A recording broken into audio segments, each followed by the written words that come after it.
হঠাৎ শাও এর ফোনে তার সিনিয়র ভাইয়ের কাছ থেকে একটি কল আসে, সে সাথে সাথে কল তুলে বলে কি হয়েছে সিনিয়র ভাই কিছু জরুরি কাজ।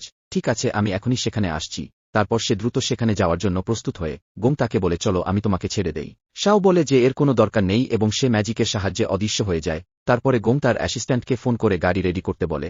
তারপর তারা সেই হোটেলের বাইরে গিয়ে পৌঁছায়। তখন সে খুব খুশি হয়ে এবং তার অ্যাসিস্ট্যান্টকে বলে যে শাও আমাকে এখানে দেখে খুশি হয়ে যাবে যে আমি তাকে এখানে নিতে এসেছি। তারপর সে শাওকে কল দেয় এবং ওপর সাইড থেকে শাও এর আওয়াজ শুনতে পায় সে তার সিনিয়র ভাইয়ের সাথে কথা বলছে। তার সিনিয়র ভাই তাকে তার কাপড় খুলতে বলেছিল।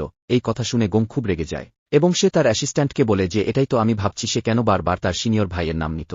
আজকে আমি বুঝতে পারছি তার সিনিয়র ভাইয়ের সাথে তার অন্যরকম কোনো সম্পর্ক আছে। অ্যাসিস্ট্যান্ট তাকে শান্ত করে এবং বলে যে বৎস আপনি রাগ করিয়েন না, আপনার কি মনে আছে আপনি সেদিন শাওকে ভুল বুঝেছিলেন। এরপর গোং সেখানে দেখতে চাই শাও এখানে কি করতে এসেছে। তখন সে দেখে যে শাও এখানে একটি মেয়ের সাথে আছে যিনি তার ড্রেস চেঞ্জ করাই হেল্পও করছে।